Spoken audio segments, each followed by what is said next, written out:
Welcome to ABA Inside Track, the podcast that's like reading in your car, but safer. I'm your host, Robert Perry Cruz, and with me, as always, are my fabulous co-hosts. I'm a host, taking over, and it's Diana Perry Cruz. You're the co-chief resident. I am never going to take over. Assistant to the regional manager. Too much responsibility. My name is Jackie McDonald. I kind of want to, if I was ever going to be a wrestler, that's how I'd want them to introduce Jackie? Jackie McDonald. Oh. I would have changed my last name. What would be your song as you walk down towards the ring? You know what? I know this exactly, but I can't remember the song. But it is from the late 80s, early 90s, and it was the song that I used to sing when I would swim right before my big meet. Mm-hmm. It would be, right now. Hey. Van is Halen? your tomorrow. Van Halen. Right now. Come on. It's everything. That's what it would be still. Okay. That's the Crystal Pepsi commercial. Oh, Yep. Or it would be the song Beautiful Girls. Beautiful girls all over the world. I don't know. I don't know if that's going to amp the crowd up. That would be my sexual walk-in. Gross. You gotta have both. You want to hype up your crowd. Mm-hmm. Play Kid Rock songs or something. Mm-mm. Well, I mean, all right, go ahead. All right, fine. But this isn't a podcast about wrestling at all. This is a goodness. podcast about behavior analysis. I was like, is it a podcast about wrestling? No, it's a podcast about behavior analysis and behavior analytic research, where every week we pick a topic and discuss it at length, and some relevant research articles too. And this is actually the unofficial second part of our winter listener choice. So our winter listener choice, every season, we open up a poll for our patrons on patreon.com/ABA Inside Track and give them a list of article options or topic options. And one of our winners back in the winter was a how-to, and it was how to token economies and how to Procedural integrity. It's procedural integrity. It's the wrong season. I can't remember. Procedural integrity. Or fidelity. And since procedural integrity/fidelity was enough to do its own episode, we said, let's split this up into two.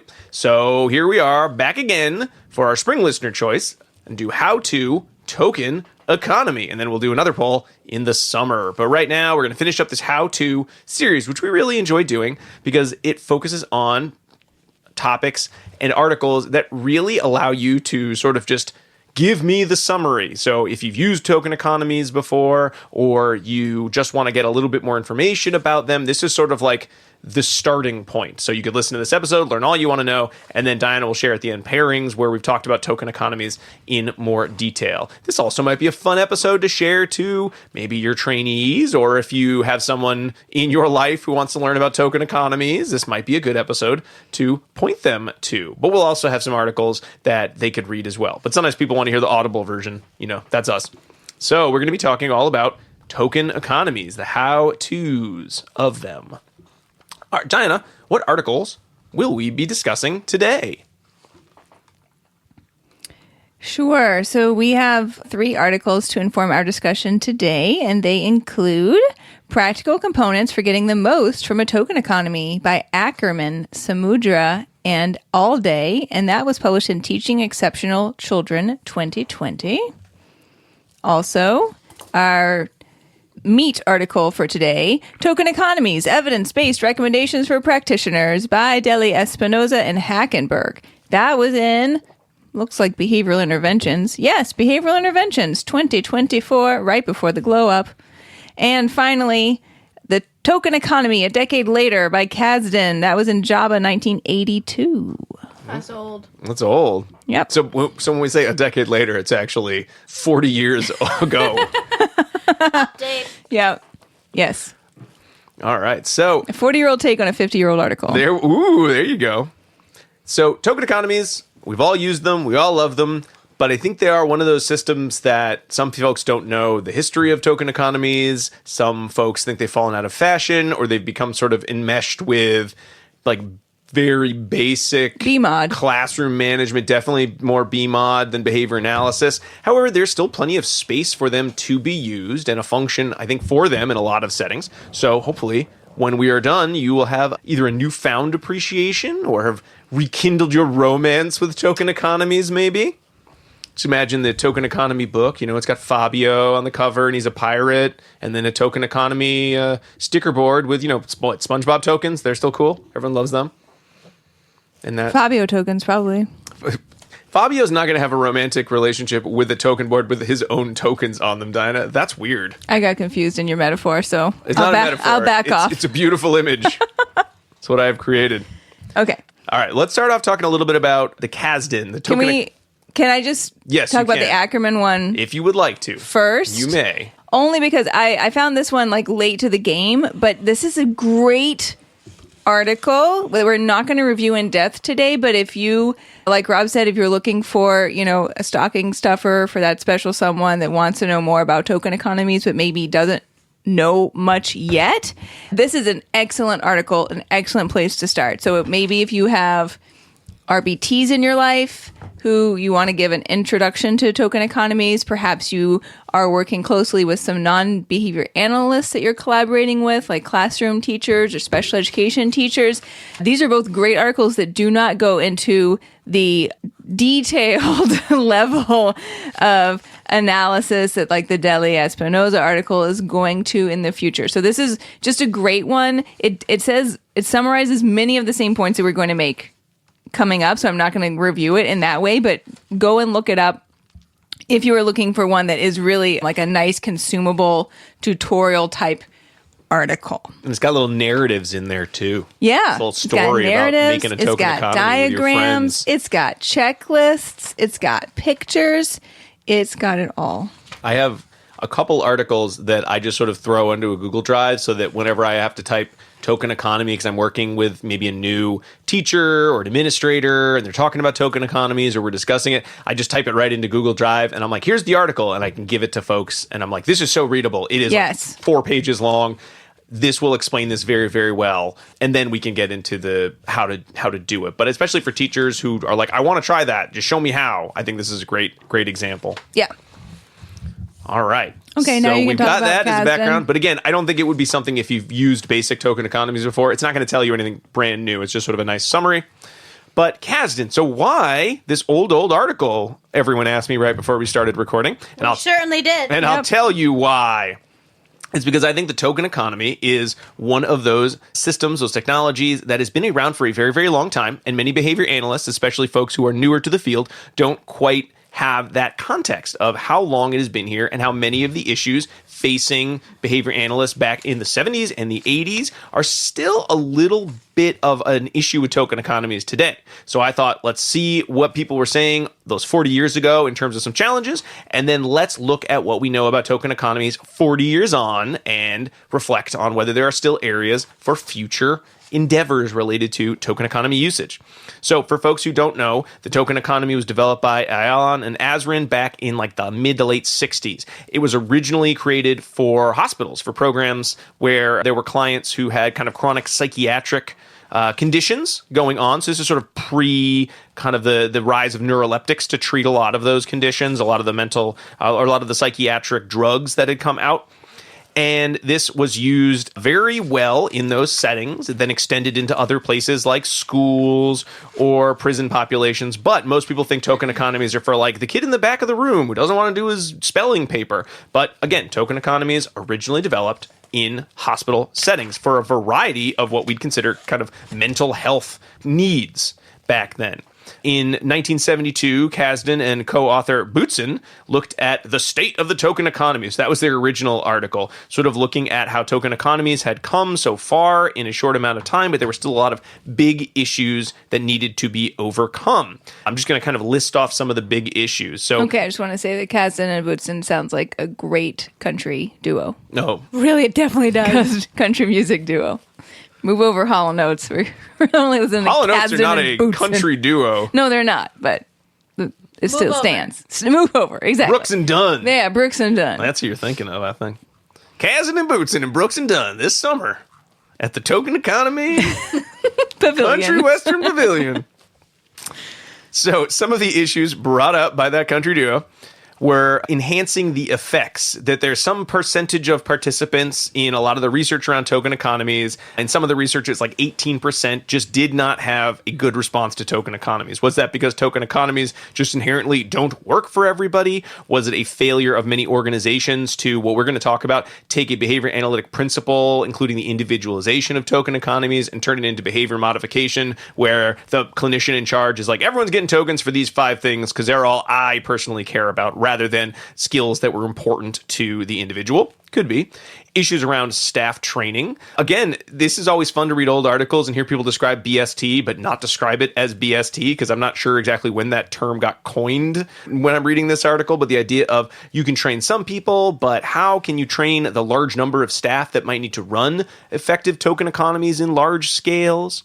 A resistance to the program from clients. And I think this is one that we still see a lot of the idea of token economies being behavior modification rather than behavior analytic, meaning people don't like being told what they have to do in order to earn privileges. A lot of that time because things that used to be freely available privileges became token-only earning privileges, which I also would not like. Yep. So again, how can we avoid getting into that situation?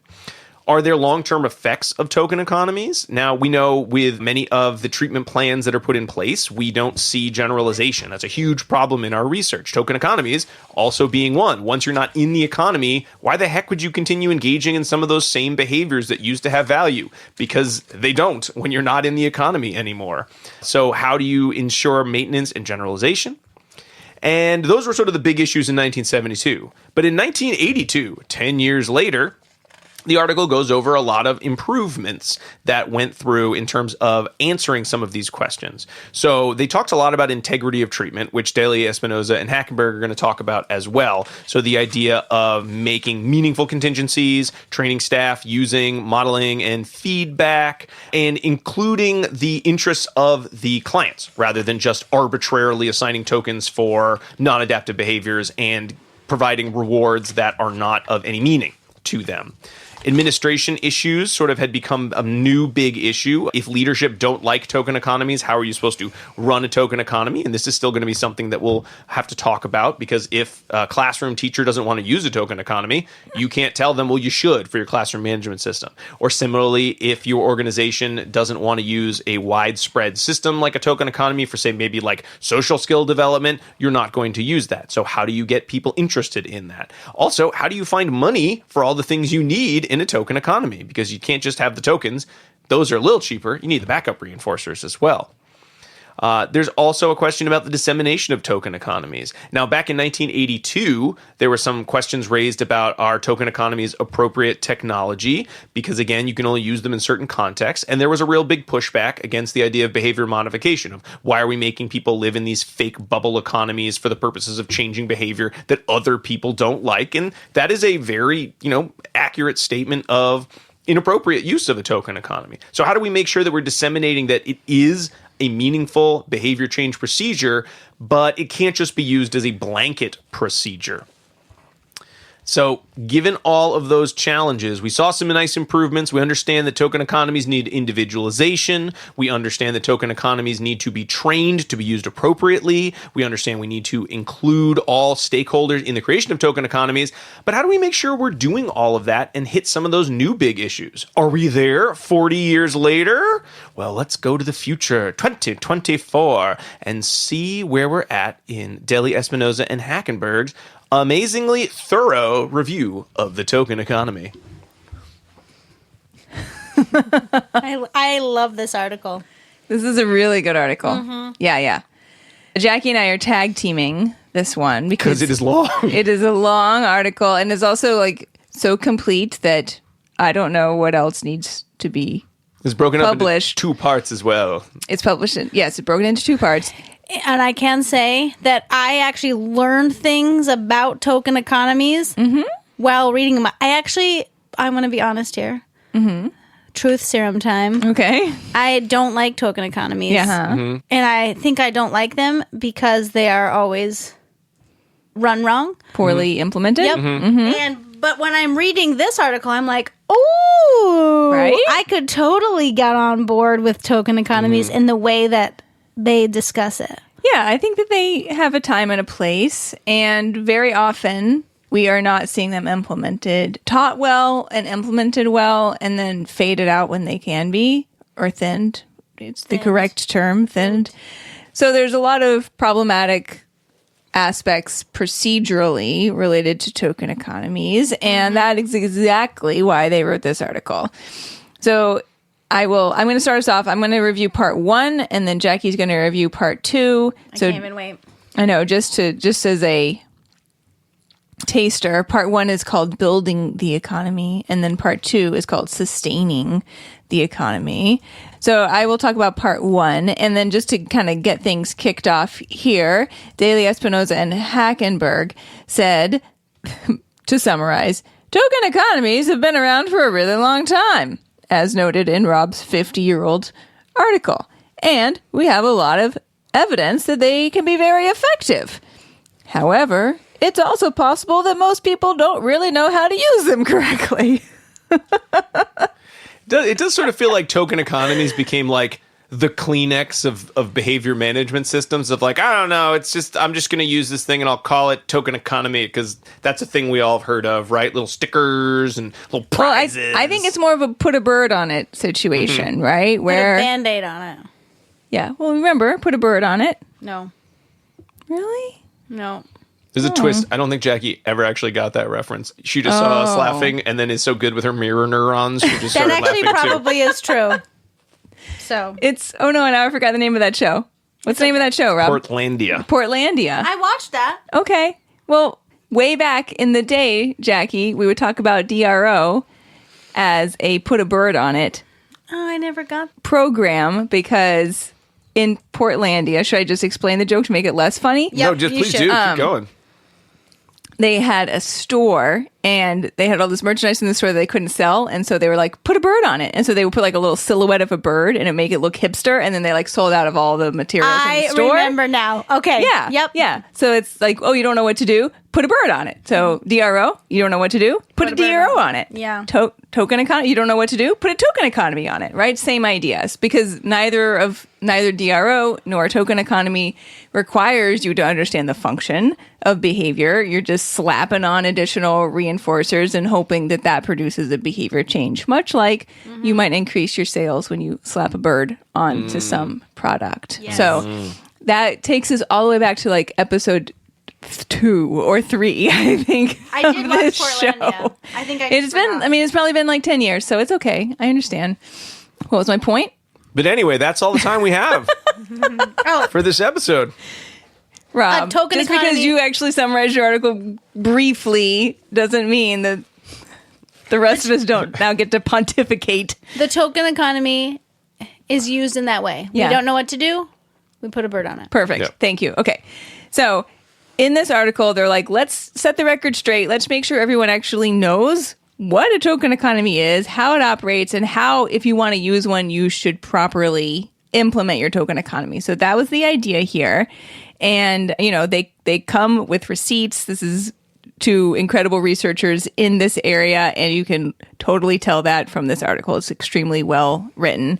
And I also learned a lot, despite having talked about this topic. This is the third go-around, in fact, that we've talked about tokens. Yeah, like Jackie said, it's a very good, if you already know about it, you're still going to learn something new and sort of tighten up what you already knew. And if you don't know anything about it, great, here's an article. You can read this one and you're in great shape. You can wet your whistle with the Ackerman, and then you can that's like your appetizer article, and then you can really just cut into the steak that is this article. I love that. Right here. Okay. So what do you need to know before you get started with your token economy? There are actually 3 different schedules that are in play when we're talking about a token economy. The first one is the token production schedule, which has to do with how and when tokens are earned, meaning what is the response required to produce a token. The second one is the exchange production schedule. This has to do with how and when the exchange periods are available. Or you could term that as how many tokens are needed to start the exchange period. And then number 3 is the token exchange schedule. This has to do with how many tokens produce backup reinforcers and also how they produce backup reinforcers, which we will get into later. So each of these 3 pieces, the token production, the exchange production, and the token exchange, can all be manipulated independently. Wasn't thinking about that ever, just Yep. so you know. I know. Never thought about it before that way. Exactly. And that's why you can have so many variations on token schedules. And that's why there's so much different research to look through. And this article tries to like bring it all together. But there are still times when they're like, actually, this has never really been evaluated. So we can't say with certainty what's like the best way to go here. When you put these three schedules together in a series, right, this creates a complex chain schedule.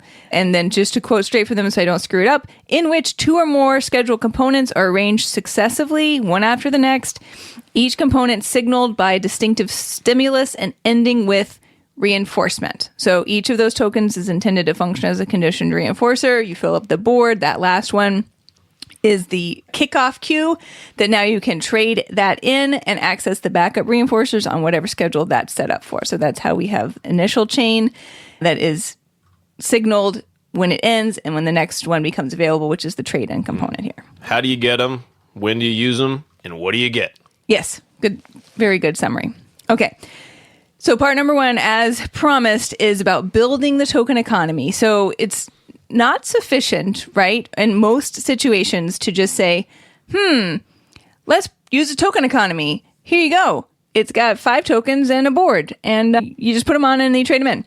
For some people, perhaps that is sufficient, but for a lot of folks who might not have the, verbal rule following capabilities to follow a statement like that, you're going to end up putting something in place that doesn't really have meaning for them. Tokens don't function as reinforcers, and their overall responding, i.e. their skill acquisition responses, are going to suffer for this. So what we really should do is make sure that the pieces, the way in which we're putting the token economy in place, is done systematically and slowly so that the learner can understand what's happening here, and that we've put all of the requisite learning components into that big chain so that they have an idea about what's happening versus just more things that they're being asked to do with all of this token nonsense. Okay, so building the economy, I think, has 7 different pieces that we're going to go over. I'm going to try to make them quick and tell you what the takeaway is from each of them. Okay, so number 1 in this list, which actually they have them lettered, so this is part A, is the basic architecture. Decisions have to be made, first and foremost, about how you're going to set up your tokens, your token board, and your backup shop. This is before any training takes place. They call the backup shop a reinforcer tray, and it's intended in their mind that you bring over the reinforcers when it's time to trade in, and so you can see all the choices so that you can pick from them at that point in time. This could be done on like a trolley cart, or it could be pictures of the reinforcers if they're big things like going out to the playground or something like that. But everything should be presented in the array at the time of choosing when the backup reinforcer is available. You also have to make decisions on the tokens. They recommend the tokens are simple and arbitrary rather than interest-based, and we will talk about that again in the future. The other decision is whether you're going to have the final token that signals the trade-in period beginning look different than the others, and put a pin in that because we'll come back to that as well. Okay, part B is establishing the consumption response. So consumption response is when you are going to pick from the array, right? I love that. Yes. So I love consuming, actually. Yeah, exactly. So you can start here without ever introducing the tokens. You're just teaching that when that reinforcer tray comes out, that something's going to be selected from it and enjoyed. What would be on yours right now, if right at this exact moment? I don't know. Just 2 things. Like things that I would want to go do, maybe? Is that what you mean? Yeah. I have a book that I'm in the middle of, Okay. so I would kind of like to get back to that. Okay. And then I have a new crochet project that I would like to get started on, so I probably just pick between those 2. What about you, Rob? Activity-based? It doesn't have to be activity-based. It's whatever Oh. you want. I'm kind of hungry now, so I want something a little sweet and something a little salty. Ooh. Nom, nom, nom, nom, nom. Mine would just be Cadbury mini eggs. You only need one choice in your backup tray? Right here. It would be Cadbury mini eggs, 1, and then Cadbury mini eggs. So the problem with your token economy is going to be like the McRib, is it's only available when the season comes around that you can purchase the eggs. Okay. The cost goes up in fall, comes down in spring. Okay, so here are the steps in the consumption response. The table is empty. We teach the learner an orientation response, so that could be looking at the instructor, something to indicate that they're like attending. It doesn't necessarily have to be eye contact, although they did review a really interesting article by, I know it's Fisk, but I want to make sure I get everybody's name right. Silva and Fisk, where they compared orienting with eye contact versus a no orientation response, and they saw really pretty big differences in skill acquisition. So just to note that, it would be an interesting article, I think, for us to maybe circle back to at some point in the future. So some orienting response, the reinforcer tray is presented. The learner looks at the tray. The teacher says, take it. They pick an item. The tray is removed. They consume the item, however they are going to consume it. And then the tray comes back. The teacher says, put it away, meaning like whatever the thing was goes back on the tray. And then the tray is removed. So that's the consumption response. And there's no token involved. It's just learning how to select an item, basically. Okay? So you can start with that, just with the orientation. You can move on to adding in like simple directives to that and then vary them and maybe move it all the way up to 5 just for the consumption. Okay, part C is establishing the exchange response. So here, the exchange response is the terminal link stimulus for the change schedule that we already discussed. They talk about how behavior is going to be strongest in the presence of those terminal link stimuli. So therefore, we should work backwards from it using backward chaining. So if we want to establish this token economy by first teaching the exchange response as a discriminated operant, for this reason, we want to have they recommend having a different last token. So in their examples in the article, it's shaped like a star instead of a circle that signals the end of the first reinforcement schedule and the availability of the backup reinforcers. When you're training this, the board's already full. You're just teaching the handover response in order to then access the backup tray of reinforcers. So this looks like table is empty. The learner orients to the teacher. What's that called? Token board that's full and has the final special looking star token is on it. The learner picks up the board. Only once the board is picked up, the teacher opens their hand to receive the board. Oh, yeah. It's a rookie mistake otherwise. Yes. Because what should be signaling the end of the first part of the chain and the beginning of the reinforcer period is the last special star token, not the teacher opening their hand. Okay, so once they have it in their hand, then the teacher can open their hand, the learner hands the board over, and then the reinforcer selection tray becomes available. Okay, that's what part C, establishing the exchange response, looks like.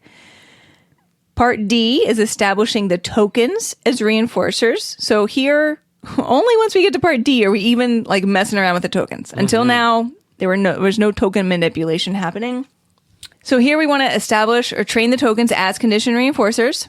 So we would start this by presenting the last token with the board art. The board's full except for the last spot, and the last token is presented as well.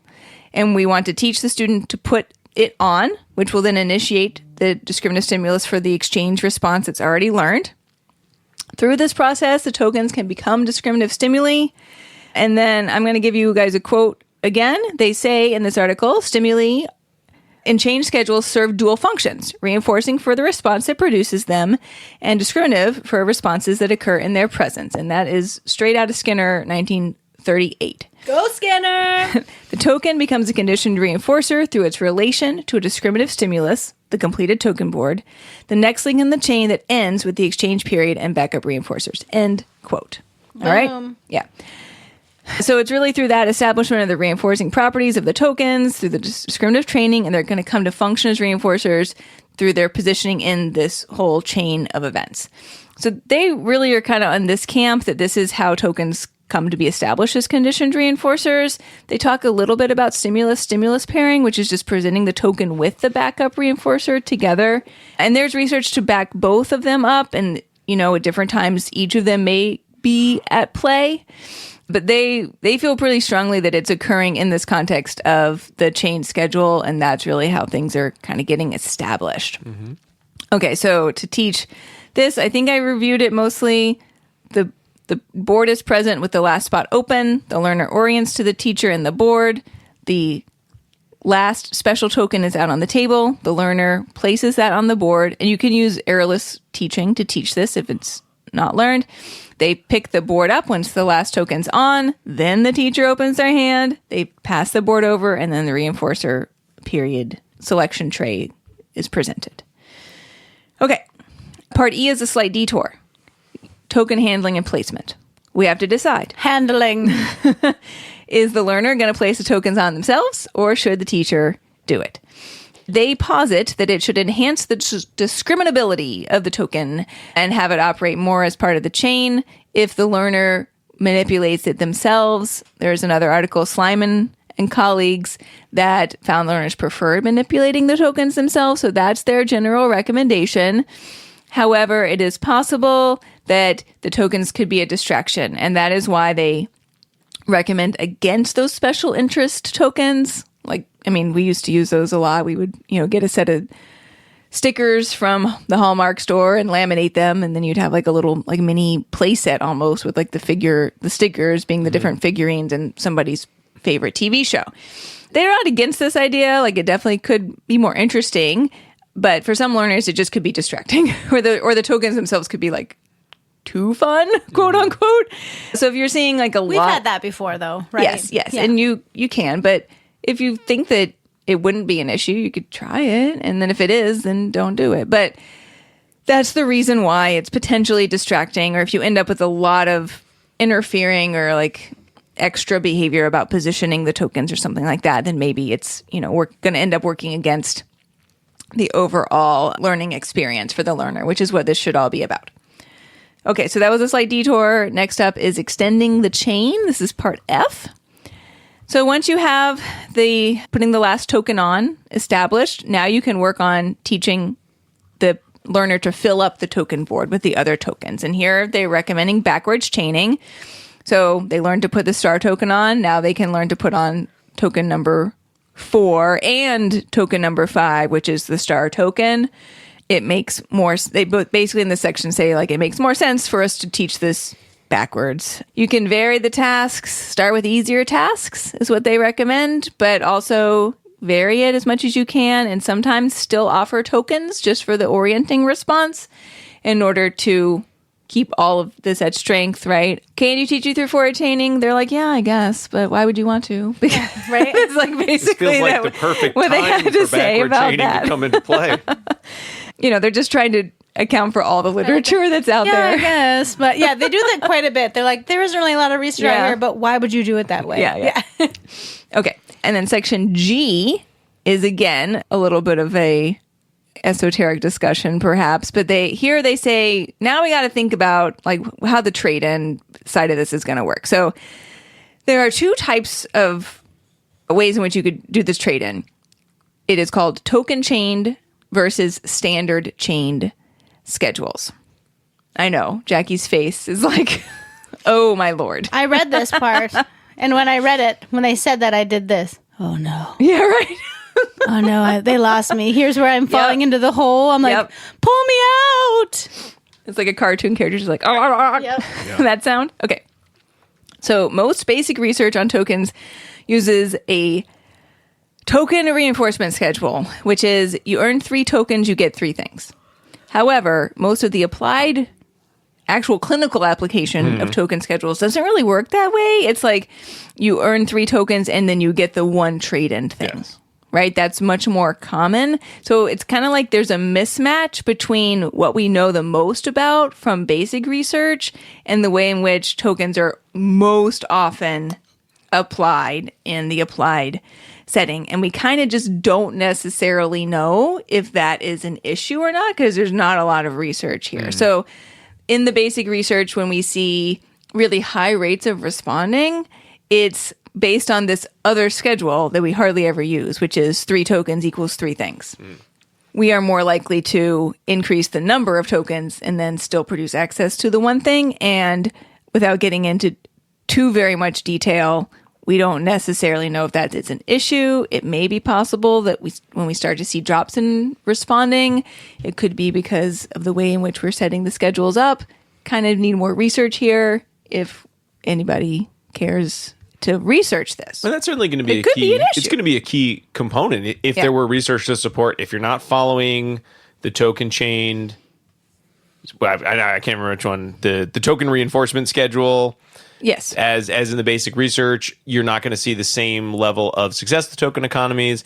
I find it hard to believe that the way folks have done in the applied settings haven't resulted in some amount of success, given that the token economy is still a going concern overall. I mean, but if it were a matter of, well, you have like 10 tokens or you're in 20 tokens, and when you pick a thing, you get 20 minutes or 20 multiples of whatever the consumable item you picked, that's going to start becoming a cost concern for a lot of places, and I think it would make the token economy less applicable. So it would be good to know that 100% it'll never work if you do it in way X or way Y. However, we don't know. We don't know. Yeah. But barring that These research, are good I would questions say to think about. it's the applicable. I mean, I would use the one that's going to be more applicable, which is the way most people, I think, I've seen run token economies. Yeah. Of you earn X number of tokens, and now access. It's trade-in time. Yeah, you get access to one of the things from your tray for a period of time or until it's consumed. Mm-hmm. Okay. All right. And then last section here in the building the economy section, which is number H, thinning the schedule. Here the question is it is it better in the mind's eye to suffer the slings and arrows of increasing the token production schedule, which requires more responses to produce a token, or to increase the exchange production schedule, which is requiring more question. tokens to produce an exchange? I like this question. This was interesting. Yeah. So the second one, which is requiring more tokens to produce an exchange, tends to produce stronger effects than the first one, the token production schedule, requiring more responses to produce a token. All right? So in other words, increasing the number of tokens required for an exchange is thought to keep responding stronger than requiring more responses to get a particular token. It's closer to the terminal link reinforcer, so we see stronger effects. So their recommendation here is to keep the number of responses per token low and constant. Mm-hmm. And if you want to thin the schedule, increase the number of tokens required before the exchange. Okay, love it. All right. It's easy. So easy. All right. Well, thank you, Diana. So that's the first part of the article. We know how to start your token economy, but to keep it running, well, that's a question for after the break. We'll be right back.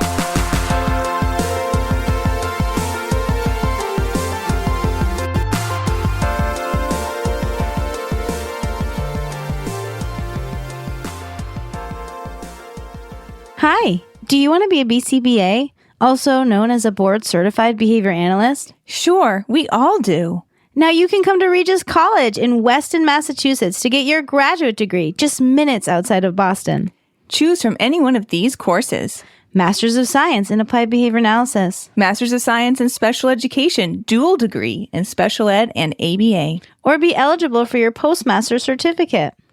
You can complete your degree and be ready to sit for the exam in 2 years. And our 2022 graduates had a 92% pass rate on the BACB exam.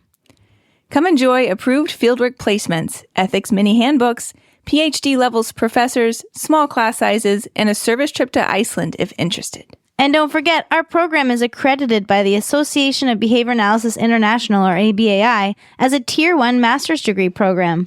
Don't delay. Supplies are limited. Learn more at regiscollege.edu. Again, that's www.regiscollege.edu. regiscollege.edu. One more time, www.regiscollege.edu. See you there. Bye.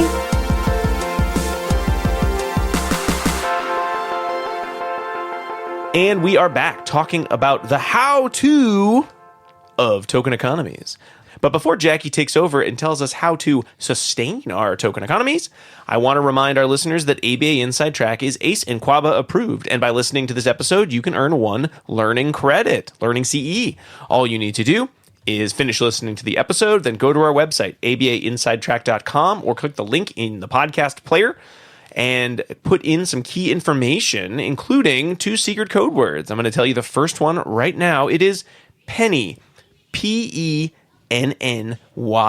It is the smallest denomination of coinage here in the United States of America, and also the name For of now. Inspector Gadget's niece. Remember Inspector Gadget's niece, Penny? Inspector Gadget. She and Brains actually solved all the crimes. They did. Most people thought it was Inspector Gadget. He was kind of a bumbling idiot. Penny. He had go-go gadget arms. He did have go-go gadget arms. That's very important.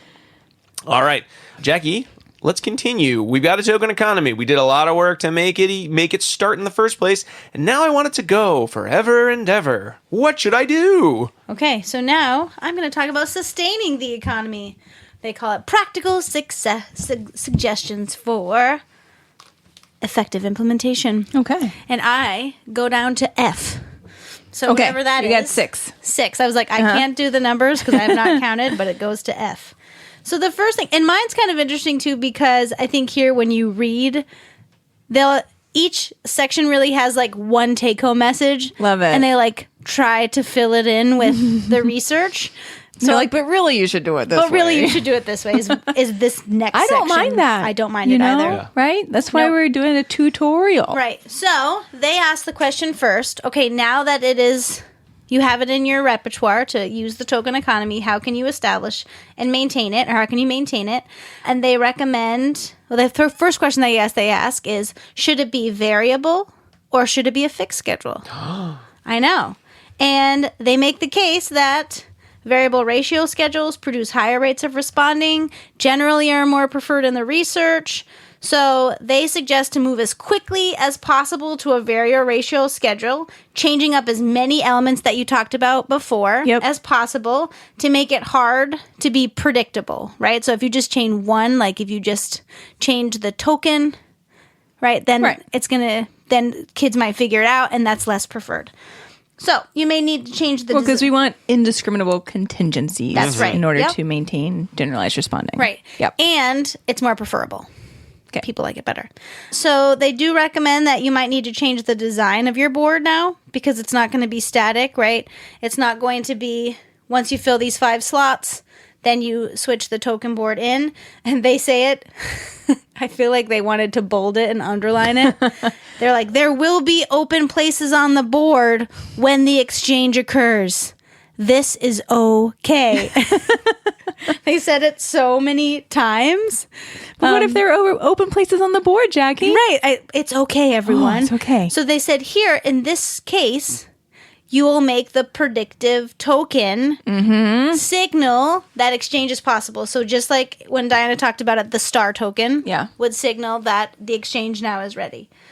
And this would not work. I can understand people being frustrated with that idea if they hadn't read the first part of this article, because then it would be like, well, I'm just going to be like constantly sticking my hand out at random Don't do times. that. You told me don't do that too. No. But having that predictable token that is, stimulus control over giving you the token board. Yeah, response. you do need to read part 1. Yes. Because I actually read part 2 first and then part 1. And It's a mistake. much easier You're to like, read what part the 1 what? first. Yeah. They also remind us in this clinical applications part that you shouldn't put the predetermined amount of tokens out for the client to see. Right? They said it should be in a bowl or an opaque tin so that you can't see the number of tokens that they Makes need to earn. sense. I know, I love that. They're like, remember. Yeah, so you're they said it choosing in when to such a pull out that star or Right. whatever, the special token. Well, you're not choosing. That's another thing that they talk about is that human beings make a lot of errors when left to their own devices. And so they said, okay, when you're going to use a variable schedule, you need to make sure that it's predetermined. Right? Yeah. Because everyone does it wrong. So they said the drawback to having a variable schedule is that it requires more effort and planning, right? Because you need to have a predetermined number of responses and when you're going to do it, especially if it's a variable interval, right? Then you need the time and the response. Oh, boy. So you need to be thinking about that.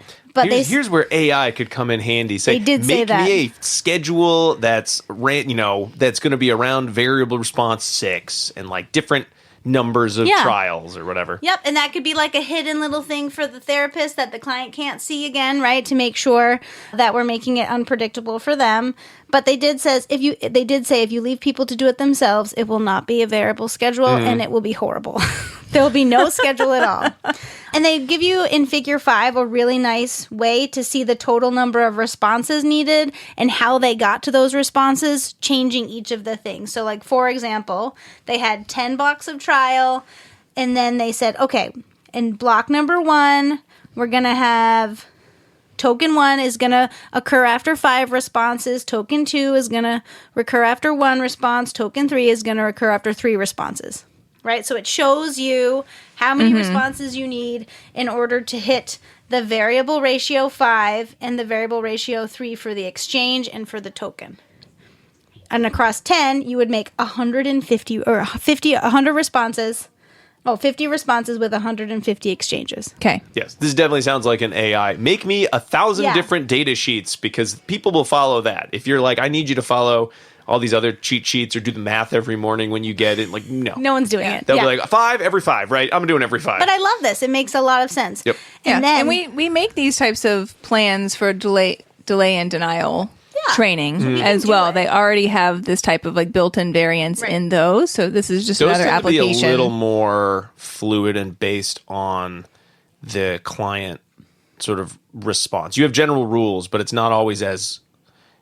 I don't think it's not quite as tightly controlled. It's tightly controlled, but not quite as tightly controlled as I think they're recommending here for the token economy. Okay. Yeah, I agree with you, but it's cool. Now, here's where it gets really interesting. Okay. They're like, now if you've got token economies going, you've got performance going, now you want to level up, you can use second order exchange schedules. That would expand on the token economies by using 2 or more boards. So one token board would produce a reinforced or final token, but that token would then be put on another token board to satisfy that token board requirement. Okay. And holy moly, this one made it confusing for me until I looked at the picture. So in the picture, I have it here, the first requirement for one token board was 10 responses. Okay. Right? They got a token for each response. They got the star on the 10th one. When they got the star, they put the star on the second token board. Right? Then they continued. They got a token, got a star again. Yeah. Now the star goes to the second token board. Then they did 8 responses. On the 8th response, they got another star. The star goes on the token board. And then finally, they went 4 responses, got a star, and it went on the second token board, and then they could finally trade in. Got it. Fascinating. Yeah. Right? You explained that well. It was hard for me. Yeah, it makes sense. Yeah. So, they said think about the stars as vouchers, right, that we would use. And they said this is going to help sustain performance over longer periods of time, and it makes it more complex so that it's actually what really happens in real life. Yeah. And then they said, well, maybe you can't make it ratio-based, right? Maybe you have to make it time-based. And this could be advantageous if you're doing a whole classroom schedule or if you have multiple requirements that need to be met, right? And so this could be at the end of a session. And here they said it is advisable to use a variable interval instead of a fixed interval, because what we know happens with fixed interval. Scalloping, right? Yeah. I wish that I could. I mean, they're sing that. good, but not in this context. Not in this context, because you want a little brown butter. you want higher rates of responding, right? And we all know with the scallop pattern or the fixed interval is that a time requirement needs to be met. I'm going to say this because many BCBAs get this wrong, and it really bugs the bejeezies out of me. For a fixed interval to be met, the time requirement has to be met, and then the response following that time requirement receives the reinforcer. Right. Because otherwise it's a variable, fixed a fixed time right? schedule. When it's independent of responding. So this is one of the most common things I see people get wrong. Bugs me. So I'm going to bring it up. But what we see with the fixed interval is that there's low rates of responding following the reinforcer. And then as you get closer to the interval, you see more rates of responding. It's like me going to wait for my mail because I love my mailman. I really love him. His name's Billy. Oh, wow. But I don't go in the middle of the night. Sure. Right? I only go, he comes at 7 a.m. Oh, wow. So I'm always I haven't there. checked my mail in 6 months. I check my mail. Maybe 2 years. Rob checks the mail. Oh, well, there you go.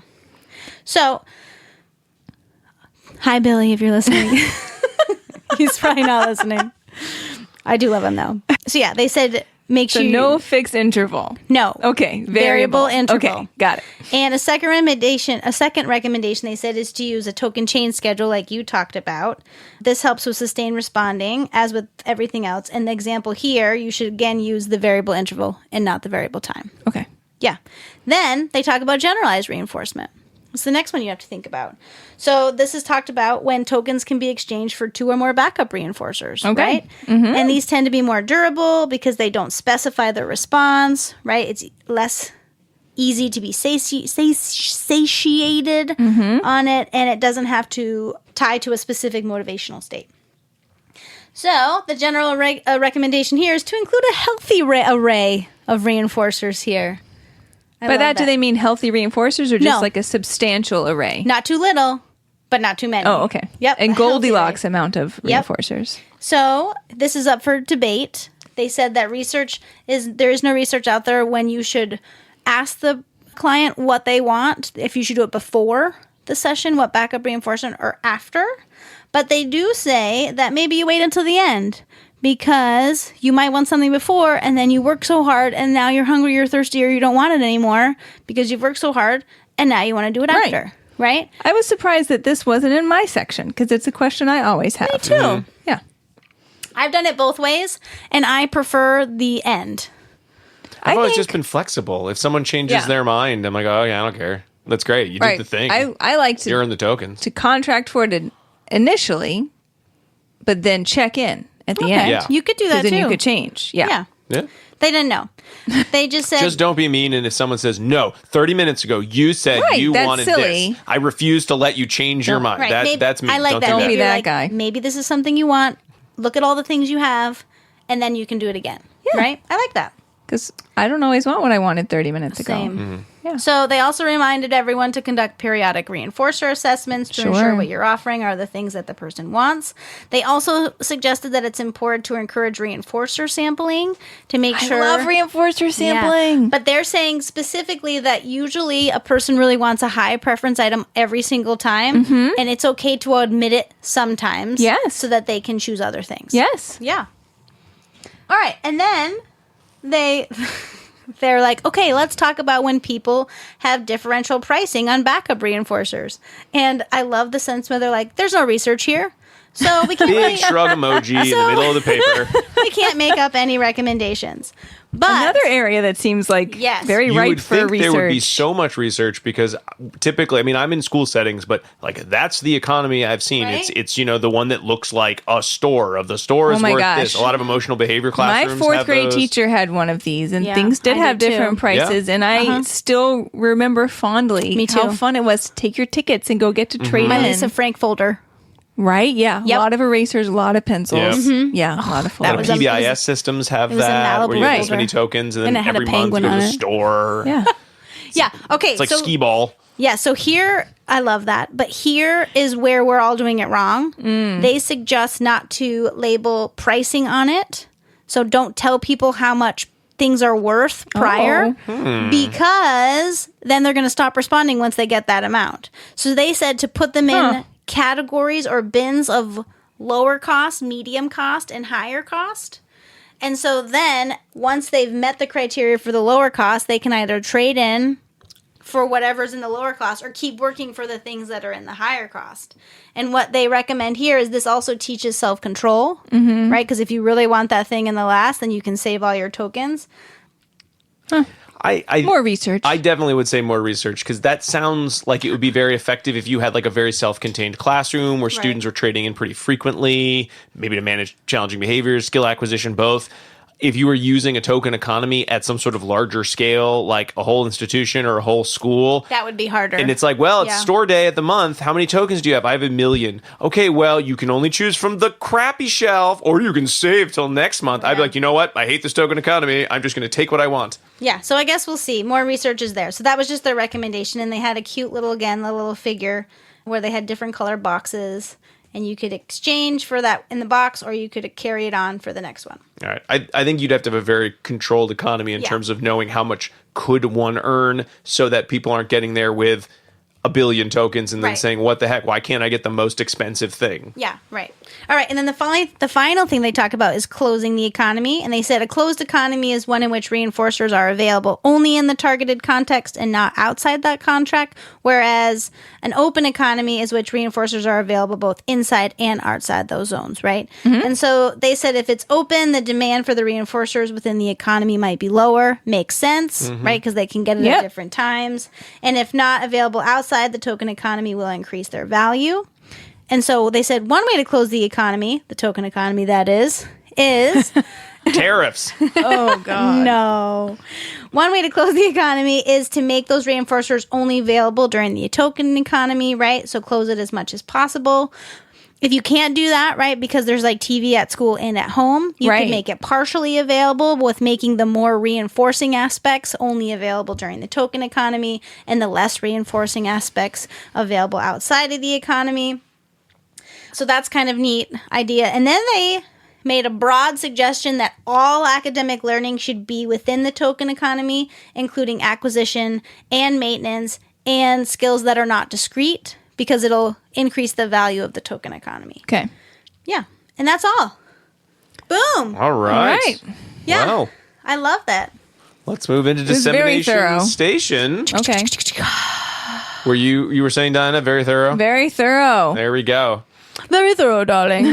So in terms of dissemination, I mean, I guess which of the questions from 82 are still in line? I mean, I think the dissemination, certainly we didn't do that between 82 to this one because so many people are doing token economies wrong without knowing so, not taking advantage of some of the basic research that goes behind them. So certainly I think having an article like this to rethink of how you are running your token economies will allow you to better explain how to use them. And I think the more effective they are, the more people will want to use token economies.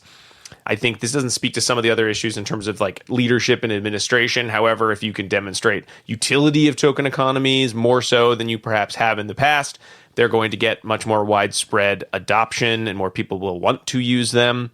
And I think in terms of training, that issue seemed a little solved in terms of, we have so much research on BST, but have we been training correctly?